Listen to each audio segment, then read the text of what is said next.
বলো আল্লাহ আছে আমার সাথে। এই বাক্যটা মুখস্থ করা যাবে? মনকে তুমি বুঝিয়ে বলো আল্লাহ আছেন আমার সাথে। আপনার পুরো জীবনের সব কাজের সাথে যদি এই বাক্যটাকে মিলিয়ে ফেলতে পারেন, দেখবেন যে কোনো কিছুই আপনার ক্ষতি করতে পারতেছে না। এটাকে বলে গড সেন্ট্রিক মাইন্ডসেট। আল্লাহ আমার সাথে আছেন, কেউ নাই কিন্তু আল্লাহ তাআলা আমার সাথে আছেন। এবং গড সেন্ট্রিক মাইন্ডসেটের সবচেয়ে বড় সুবিধা হচ্ছে আপনার মনে কখনো হতাশা কাজ করবে না, হতাশা বাঁধবে না, কারণ আপনার সাথে এক মহাশক্তিধরের কানেক্টিভিটি আছে। তিনি কে বলুন তো আওয়াজ করে? তিনি আল্লাহ। হতাশা আসবে না। এই যে আমাদের জাতীয় জীবনের এখন সবচাইতে বড় বড় সমস্যাগুলোর যদি আমরা লিস্ট করি, একটা বড় সমস্যা হচ্ছে ডিপ্রেশন, তাই না? আমরা ডিপ্রেশনে ভুগি না? আপনাদের ডিপ্রেশন হয় কখনো? আচ্ছা, ডিপ্রেশন কাকে বলে আগে বলে। ডিপ্রেশন হচ্ছে আপনার আর আপনার রবের মাঝে যে দূরত্ব, এটার নাম ডিপ্রেশন। আই রিপিট, আমার আর আমার রবের মাঝে যে গ্যাপ, আমাদের সম্পর্কের যে দূরত্ব, এটার নাম কি? ডিপ্রেশন। আপনি যত আল্লাহর সাথে সম্পর্ক জোরদার করতে পারবেন, ডিপ্রেশন আপনার থেকে দৌড়ে পালাবে। এজন্য আমাদের বিশ্বাসীদের জীবনে কোনো ডিপ্রেশন নাই। আছে? আমাদের ডিকশনারিতে কোনো ডিপ্রেশন আছে বলেন তো? আমাদের সাথে আল্লাহর সম্পর্ক কেমন বলেন? মজবুত? আলহামদুলিল্লাহ পড়ুন সবাই। তাহলে ডিপ্রেশন হচ্ছে আপনার আর আপনার রবের মাঝে যে দূরত্ব, এই দূরত্ব দূর করে দেন, ডিপ্রেশন আপনিই পালাবে। আমরা আরো কিছু সিরা থেকে ইনসিডেন্ট নিয়ে দেখি যে গড সেন্ট্রিক মাইন্ডসেটটা কেমন। দ্বিতীয় হিজরিতে যে বদরের যুদ্ধ হলো, সে বদরের যুদ্ধে ইবনে মাসউদ রাদিয়াল্লাহু তাআলা আনহু তিনি বর্ণনা করেন যে আল্লাহ রাসূল সাল্লাল্লাহু আলাইহি ওয়াসাল্লাম আগামীকাল যুদ্ধ, এর আগের দিন রাতে তিনি হাত তুলে এরকম দোয়া করতেছিলেন। আমরা তো এইভাবে দোয়া করি। আল্লাহর হাবিব সাল্লাল্লাহু আলাইহি ওয়া আলিহি ওয়াসাল্লাম তিনি দোয়া করতে করতে ইমোশনালি হাত এরকম উঁচু করে, হাত্তা ইউরা বায়াদু ইবতাইহি, বগলে শুভ্রতা দেখা যাচ্ছিল, উনি দোয়া করতেছিলেন আল্লাহুম্মা আনজিজ লি মা ওয়া'আতানি, আল্লাহুম্মা আতিনি মা ওয়া'আতানি, আল্লাহ তুমি যে বিজয় দিবে বলে প্রতিশ্রুতি করেছিল, ওই বিজয় আমাদেরকে দাও, ওই ভিক্টরি আমাদেরকে দাও। দোয়া করছিলেন। সাইয়েদনা আলী রাদিয়াল্লাহু তাআলা আনহু উনি বর্ণনা করছেন যে বদরের যুদ্ধের আগের রাতে আমরা সবাই ঘুমোচ্ছিলাম, কিন্তু রাসূল সাল্লাল্লাহু আলাইহি ওয়াসাল্লামকে দেখলাম যে না, উনি হাত তুলে শুধু আল্লাহর কাছে কান্না করছেন, দোয়া করছেন। আবু বকর রাদিয়াল্লাহু তাআলা আনহু উনি বলেন যে আমি যে দেখলাম যে তিনি ফজর পর্যন্ত দোয়া চালিয়েই যাচ্ছিলেন, দোয়া চালিয়েই যাচ্ছিলেন, দোয়া কন্টিনিউ করছিলেন তিনি। এবং দোয়া করতে করতে রাসূল সাল্লাল্লাহু আলাইহি ওয়াসাল্লাম এতটাই ইমোশনাল হয়ে গেলেন যে ওনার গায়ের চাদরটা নিচে পড়ে গেল। আবু বকর রাদিয়াল্লাহু তাআলা আনহু যে বলেন, ইয়া নবী আল্লাহ কাফাকা মুনাশাদাতুকা রাব্বাক ফাইন্নাহু সায়ুনজিজু লাকা মা ওয়া'দাক। হে নবী, যথেষ্ট, এনাফ ইজ এনাফ, অনেক হয়েছে নবী, আন্না, আর কাঁদতে হবে না, আপনার রব আপনাকে ভিক্টরি বা বিজয় দান করবে ইনশাআল্লাহ। তাহলে দেখেন, যুদ্ধের আগের রাতে সেনাপ্রধান কি করে? এই কৌশল ওই কৌশল, কোন দিক দিয়ে অ্যাটাক করা যাবে, ওয়ার স্ট্র্যাটেজি ঠিক করে, তার সাথে যারা আছে তাদের সাথে পরামর্শ করে। কিন্তু রাসূল সাল্লাল্লাহু আলাইহি ওয়াসাল্লাম সব কিছু সেট করে দিয়ে কার সাথে কানেক্টিভিটি করেছেন বলুন তো? আল্লাহর সাথে। This is called God centric mindset, Allah centric mindset. আমার হৃদয়টা সবসময় কার সাথে জুড়ে থাকবে? আল্লাহর সাথে, কারণ উনি ছাড়া আমার কোনো ঠিকানাই নেই। তাহলে এই মেন্টালিটি যদি আমরা ধারণ করতে পারি, এটাকে বলে গড সেন্ট্রিক মাইন্ডসেট। তাহলে রাসূলুল্লাহ সাল্লাল্লাহু আলাইহি ওয়া আলিহি ওয়াসাল্লামের যে 12টা মাইন্ডসেটের কথা আমরা বলেছি, তার প্রথমটা হচ্ছে গড সেন্ট্রিক। আল্লাহ তাআলা আমাদেরকে গড সেন্ট্রিক মাইন্ডসেট দান করুক। আমরা যে কোনো পরিস্থিতিতে যেভাবেই থাকি না কেন, আমরা বিপদে আপদে সবসময় ভরসা রাখবো কার উপর? এটাই হচ্ছে গড সেন্ট্রিক বা আল্লাহ সেন্ট্রিক মাইন্ডসেট। আচ্ছা, 2 নাম্বার মাইন্ডসেট হচ্ছে vision oriented mindset. Vision oriented mindset মানে হচ্ছে যার মধ্যে দূরদর্শিতা আছে, ফার সাইটেডনেস আছে, who can anticipate the future, যে ভবিষ্যৎ আগাম অনুমান করে ফেলতে পারে, সামনের পরিস্থিতিকে আগাম অনুমান করতে পারার যে যোগ্যতা বা দীর্ঘমেয়াদী চিন্তা করতে পারার যে ক্যাপাসিটি, এটাকে বলে ভিশন ওরিয়েন্টেড মাইন্ডসেট। এটা আল্লাহ রাসূল সাল্লাল্লাহু আলাইহি ওয়া আলিহি ওয়াসাল্লামকে আল্লাহ তাআলা দান করেছেন। উনি ভবিষ্যৎকে আগাম বুঝতে পারতেন, আগাম অনুমান করতে পারতেন, এবং সে অনুযায়ী তিনি স্ট্র্যাটেজি, প্ল্যান, পরিকল্পনা এটা তিনি সাজাতে পারতেন। এটাকে বলে ভিশন ওরিয়েন্টেড মাইন্ডসেট। এবার আসুন আমরা সিরাতের কিছু ইনসিডেন্টকে সামনে নিয়ে আসি যে তিনি কিরকম ভিশন ওরিয়েন্টেড মাইন্ডসেটের অধিকারী ছিলেন। আমরা সবাই হুদাইবিয়ার ঘটনা জানি না? কত হিজরিতে ঘটেছিল বলুন তো সবাই? 6ষ্ঠ হিজরিতে। লাকাদ সাদাকাল্লাহু রাসূলাহুর রুইয়া বিল হক লাতাদখুলুন্নাল মাসজিদাল হারামা ইনশাআল্লাহু আমিনিন। রাসূল সাল্লাল্লাহু আলাইহি ওয়াসাল্লাম 6ষ্ঠ হিজরিতে মদিনায় স্বপ্নে দেখলেন যে তিনি উমরা করতে যাচ্ছেন। তো নবীদের স্বপ্ন, এটা কেবল স্বপ্ন নয়, এটা আল্লাহর পক্ষ থেকে ওয়াহি, রেভেলেশন। তো সেই হিসেবে তিনি 1400 সাহাবা নিয়ে ওমরা করতে চলে গেলেন মক্কায়, কিন্তু মক্কাবাসী ঢুকতে দিল না, থামিয়ে দেয়া হলো। তো তখন একটা চুক্তি হয়েছিল, ওই চুক্তিতে বলা হলো, রাসূল সাল্লাল্লাহু আলাইহি ওয়াসাল্লাম লিখতে বললেন যে লিখো মিন মুহাম্মদ রাসূলুল্লাহ, আল্লাহর রাসূল মুহাম্মদের পক্ষ থেকে কুরাইশদের সাথে এই চুক্তি।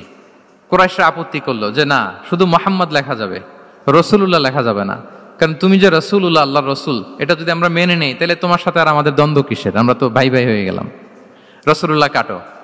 সাহাবারা কেউ রাজি হয় না, বিশেষ করে ওমরে ফারুক রাদিয়াল্লাহু তাআলা উনি রাজি হয় না, না না এটা কাটা যাবে না। রাসূল সাল্লাল্লাহু আলাইহি ওয়াসাল্লাম অনেক বলে কয়ে বুঝালেন যে না, দীর্ঘমেয়াদী চিন্তা করতে গেলে আমাদের এখন একটা শান্তি চুক্তির দরকার আছে, যাতে করে আমরা আমাদের গ্লোবাল নেভিগেশন সিস্টেম, দাওয়া সিস্টেমকে আরো স্ট্রং করতে পারি। অনেক বলে কয়ে রাসূলুল্লাহ কাটা হলো। এরপর তারা বলে চুক্তিতে লিখো যে এই বছর উমরা করতে দেয়া হবে না, এই বছর ফিরে যাবেন আপনারা সবাই। এটাও সাহাবারা রাজি হয় না, আল্লাহ রাসূল সাল্লাল্লাহু আলাইহি ওয়াসাল্লাম রাজি হলেন। আবার আরেকটা ক্লোজে লেখা হলো যে আগামী বছর আসলেও 3 দিনের বেশি থাকা যাবে না, সেটাও রাজি হয়ে গেল রাসূল সাল্লাল্লাহু আলাইহি ওয়াসাল্লাম, সাহাবারা রাজি হচ্ছেন না।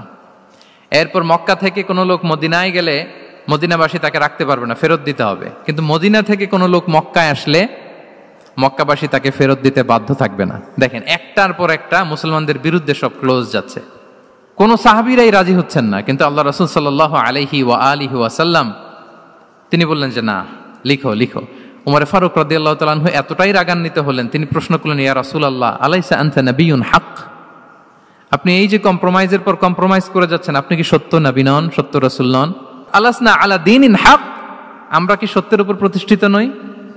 আলাইসাল কুরআনু কিতাবুন হক, তো সব যদি সত্য হয় আপনি কেন এগুলো মানছেন? রাসূল সাল্লাল্লাহু আলাইহি ওয়াসাল্লাম বললেন যে ওমর, তুমি বাদ সেদো না, মেনে নাও। মেনে নিলেন, এবং এই মেনে নেওয়াটাকে আল্লাহ ভিক্টরি বলে ঘোষণা দিলেন, বিজয় বলে। আল্লাহু আকবার। ইন্না ফাতাহনা লাকা ফাতহাম মুবিনা। এবং হুদাইবিয়ার এই সন্ধি থেকেই বেসিকলি মক্কা বিজয় ওইদিকে ত্বরান্বিত হয়েছে গতি প্রবাহটা। কারণ রাসূল সাল্লাল্লাহু আলাইহি ওয়াসাল্লাম অনেক দূর দেখেছেন, সাহাবারাই সামনের কিছু বিষয়ে তারা খেয়াল করছেন, কিন্তু রাসূলুল্লাহ সাল্লাল্লাহু আলাইহি ওয়া আলিহি ওয়াসাল্লাম তিনি অনেক দূর দেখতে পাচ্ছেন। আচ্ছা বলেন, 3 তলার উপর থেকে একজন একটা ভিউ দেখতে পায়, আর 30 তলা উপর থেকে আরেকজন একটা কন্ডোমিনিয়ামের উপর থেকে একটা পানোরামিক ভিউ দেখতে পায়, দুইজনের ভিউ দেখা কি একরকম হয়? বলেন, একরকম হবে? কখনোই হবে না। তাহলে 30 তলার উপর থেকে যিনি দেখবে তিনি একটা পানোরামিক ভিউ দেখবে, দ্য টোটাল সিনারিও তার কাছে ক্রিস্টাল ক্লিয়ার হবে, যেটা সাহাবা রিদওয়ানুল্লাহি তাআলা আলাইহিম আজমাইন ওনাদের কাছে ক্লিয়ার ছিল না। এবং ঠিকই এই যে এটা তো বেশি দিন স্থায়ীও হয়নি, 6ষ্ঠ হিজরি থেকে 8ম হিজরি, মাত্র 3 বছরের ব্যবধানে রাসূল সাল্লাল্লাহু আলাইহি ওয়াসাল্লাম যত রিজিওনাল সুপার পাওয়ার ছিল, ওয়ার্ল্ড সুপার পাওয়ার ছিল, পার্সিয়ান এম্পায়ার, তারপর Roman empire, Byzantine empire, Egyptian empire, সব এম্পায়ারদের কাছে চিঠি পাঠিয়েছেন, সালামুন আলা মান ইত্তাবা আল হুদা আসলিম তাসলাম। এবং ইসলামের এক্সপান্ড হয়েছে, ওনার গ্লোবাল নেভিগেশন সিস্টেম উনি চালু করেছেন। এর কারণ কি? উনি ছিলেন ভিশন ওরিয়েন্টেড মাইন্ডসেটের অধিকারী, দূরদর্শী, অনেক দূর দেখতে পেতেন, অনেক দূর তিনি দেখতে পেতেন, দীর্ঘমেয়াদী তিনি পরিকল্পনা করতে পারতেন। এটা হচ্ছে ভিশন ওরিয়েন্টেড মাইন্ডসেট যারা হয় তাদের ক্যারেক্টারিস্টিক্স বা ফিচার। আরো একটা উদাহরণ দেই, আপনারা কি বলতে পারেন আবিসিনিয়াতে নবুয়তি কত সালে সাহাবারা হিজরতে গিয়েছিল? বলতে পারবেন কেউ? হ্যাঁ, নবুয়তি কত সালে? 5ম সালে। হ্যাঁ, নবুয়তি 5ম বছর ওনারা আবিসিনিয়াতে, বর্তমানে যেটা ইথিওপিয়া বা ইরিত্রিয়া, সেখানে সাহাবারা হিজরতে গিয়েছিলেন। এবং আবিসিনিয়াতে এই যে হিজরতে গেল, তারা সবাই মিলে ফিরে এসেছিল মদিনায় কবে? এটা কি কেউ জানেন? আল্লাহু আকবার, মাশাআল্লাহ মাশাআল্লাহ। বসুন। খায়বার বিজয়ের দিন এসেছিলেন। আবিসিনিয়াতে যারা হিজরতে গিয়েছিলেন তারা মদিনায় ব্যাগ এন্ড ব্যাগেজ সবকিছু নিয়ে খায়বার বিজয়ের সময়, মানে 7ম হিজরিতে এসেছিলেন। তো রাসূল সাল্লাল্লাহু আলাইহি ওয়াসাল্লাম যখন মক্কা থেকে মদিনায় হিজরত করলেন, সব সাহাবারা মদিনায় চলে আসছেন। মদিনায় এখন একটা ইসলামিক সোসাইটি, ইসলামিক স্টেট। বদরের যুদ্ধে মুসলমানদের বিজয়, খন্দকে বিজয়, খন্দক তো 5মে। তারপরে ওনারা কেন আসে না বলেন তো? আসেনি। 7ম হিজরিতে এসেছেন, জাফর রাদিয়াল্লাহু তাআলা আনহুর নেতৃত্বে, সাইয়েদনা আলী রাদিয়াল্লাহু তাআলা আনহুর আপন ভাই, বড় ভাই, ওনার নেতৃত্বে যখন 7ম হিজরিতে ওখানে যাওয়ার 15 বছর পর যখন তারা সবাই ফিরলেন, রাসূল সাল্লাল্লাহু আলাইহি ওয়াসাল্লাম এত খুশি হলেন, তিনি বললেন, মা আদরি বিআইয়িহিমা আনা আফরাহ বিফাতহি খাইবার আও বিকুদুমি জাফর। আমি কোনটাতে বেশি খুশি আজকে আমি জানি না, খায়বার বিজয়ে বেশি খুশি না আমার ভাই জাফরকে পেয়ে বেশি খুশি। আল্লাহু আকবার। এত খুশি হয়েছিলেন। তো এখন এমনি তো মনে প্রশ্ন জাগে যে রাসূল সাল্লাল্লাহু আলাইহি ওয়াসাল্লাম যখন মদিনায় চলে আসলেন, কোরআনের আয়াতগুলো নাজিল হয়, সালাত ফরজ হলো, জাকাত আসলো, সব হলো, একটার পর একটা হচ্ছে, ইসলামিক স্টেট, তো ওনারাই কেন আবিসিনিয়াতে পড়ে আছেন? প্রশ্ন জাগে না? ওই সময় একটা ক্রাইসিস মোমেন্ট ছিল, তখন ওনারা গিয়েছিল আবিসিনিয়াতে, কিন্তু আসে না কেন? ওনারা এসেছেন 7ম হিজরিতে। এর কারণ আবিসিনিয়ায় কিছু মুসলিমদেরকে রেখে দেওয়া, এটা রাসূলুল্লাহ সাল্লাল্লাহু আলাইহি ওয়াসাল্লামের প্ল্যান বি ছিল। কি ছিল? Plan B. রাসূল সাল্লাল্লাহু আলাইহি ওয়াসাল্লাম অপেক্ষা করছিলেন যে মদিনাকে প্রথমে ইন্টারনাল যত থ্রেট আছে এগুলো থেকে মুক্ত করতে হবে, এরপরে মদিনাকে যত এক্সটার্নাল থ্রেট আছে এগুলো থেকে মুক্ত করতে হবে। সব যখন মুক্ত করে উনি দেখলেন যে না, মদিনা সেফ জোন, এখন আর আলাদা একটা বেজ, একটা এক্সট্রা সেফ জোন বা এডিশনাল বেজ আমার কোথাও দরকার নাই, তখনই তিনি লোক পাঠালেন যে যাও, জাফরের নেতৃত্বে আবিসিনিয়ায় যারা হিজরত করেছে তারা সবাই মদিনায় চলে আসো। সুবহানাল্লাহি বিহামদি। তাহলে একটা প্ল্যানে কাজ করতেন না। আমরা তো এরকম করি, একটাই প্ল্যান। প্ল্যান কয়টা? এটা যদি ওয়ার্ক না করে শেষ, আমু নাই, সালাও নাই। কিন্তু রাসূলুল্লাহ সাল্লাল্লাহু আলাইহি ওয়া আলিহি ওয়াসাল্লামের প্ল্যান এ ছিল, প্ল্যান বি ছিল, প্ল্যান সি ছিল। প্ল্যান এ ওয়ার্ক না করলে প্ল্যান বি তে যেতেন, বি ওয়ার্ক না করলে সি তে যেতেন, এইভাবে তিনি কাজ করতেন। তাহলে এটা হচ্ছে বেসিকলি ভিশন ওরিয়েন্টেড মাইন্ডসেটের অধিকারী যারা, তারা এটা করে, যারা ফিউচারকে অ্যান্টিসিপেট করতে পারে, আগাম অনুভব করতে পারে যে কি হতে পারে সামনে। এই যে বাংলাদেশের বিভিন্ন প্ল্যান পরিকল্পনায় আমরা দেখা যায় যে এখান দিয়ে একটা ব্রিজ করে পরে ভাঙতে হয়, রাস্তা একটা তৈরির পরে ভাঙতে হয়, কোথায় এক টানেল হয়ে আছে প্রতি মাসে মাসে এখন লস হয়, তারপর 1 ঘন্টা বৃষ্টি হলে পুরো ঢাকা শহর এটা বন্যা হয়ে যায়। এগুলো হচ্ছে একাধিক প্ল্যান না থাকা, ভিশনারি অ্যাটিটিউডের অধিকারী না হওয়ার কারণে এই ঝামেলাগুলো আমাদের হচ্ছে। তো প্রফেটিক সিরার এই প্রফেটিক মাইন্ডসেট থেকে আমাদের নেয়ার বিষয় হচ্ছে এটা, যে আমাদেরকে ভিশনারি অ্যাটিটিউডের হতে হবে। রাসূল সাল্লাল্লাহু আলাইহি ওয়াসাল্লাম ভিশন ওরিয়েন্টেড মেন্টালিটির ছিলেন। আগাম, আজ থেকে 50 বছর পরে বাংলাদেশে কি ক্রাইসিস হতে পারে, আজ থেকে ঠিক 100 বছর পরে বাংলাদেশে কি হতে পারে, ওই রোডম্যাপকে সামনে রেখে আমাদেরকে প্ল্যান করতে হবে। এটাকে বলে ভিশন ওরিয়েন্টেড মাইন্ডসেটের অধিকারী হওয়া। 3 নাম্বার হচ্ছে উইজডম ড্রিভেন মাইন্ডসেট। উইজডম মানে হচ্ছে প্রজ্ঞা। প্রজ্ঞা কি? জ্ঞান আর কমন সেন্স দুইটা একসাথে হইলে ওইটারে প্রজ্ঞা বলে। When the knowledge and common sense join together, it reflects as wisdom. আপনার জ্ঞান এবং আপনার কমন সেন্স একসাথে হইলে ওইটা উইজডম হয়ে যায়। রাসূল সাল্লাল্লাহু আলাইহি ওয়াসাল্লাম ছিলেন প্রজ্ঞায় সমৃদ্ধ এক মননের অধিকারী। ওনার সব কিছুতেই প্রজ্ঞা ছিল। উইজডম ইন গিভিং অ্যাডভাইস, উপদেশ দেওয়ার সময় ছিল। উইজডম ইন পলিসি মেকিং এর সময় সেখানে প্রজ্ঞা ছিল। Wisdom in action, strategic plan, কোনো স্ট্র্যাটেজিক প্ল্যানের ক্ষেত্রে প্রজ্ঞা ছিল। রাসূল সাল্লাল্লাহু আলাইহি ওয়াসাল্লাম একই প্রশ্নের উত্তর এক একজনকে এক একভাবে দিতেন। অনেক সাহাবারা জিজ্ঞেস করতেন যে রাসূলুল্লাহ, একই প্রশ্ন, একে বললেন এইটা, ওরে বললেন ওইটা, ওরে বললেন আরেকটা, এটা কেন?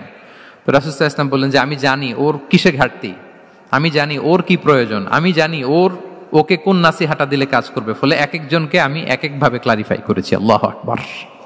This is called wisdom. আচ্ছা, উইজডম, রাসূল সাল্লাল্লাহু আলাইহি ওয়াসাল্লাম যে উইজডম ড্রিভেন মাইন্ডসেটের অধিকারী ছিলেন, এটার কয়েকটা এক্সাম্পল আমরা সিরাত থেকে দেখি। মক্কা বিজয় হয়েছে কত হিজরিতে?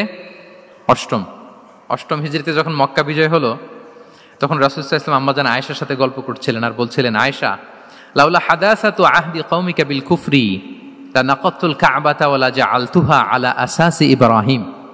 আয়েশা, তোমার এই মক্কাবাসী, তোমার এলাকার লোকজন যদি একটা কেওস সৃষ্টি না করতো, তাহলে কাবার যে আসল শেপ, আমি ওই আসল শেপে এটাকে ফেরত নিতাম, কিন্তু নিতে গেলে এখন একটা ঝামেলা বাঁধবে, এজন্য নিব না।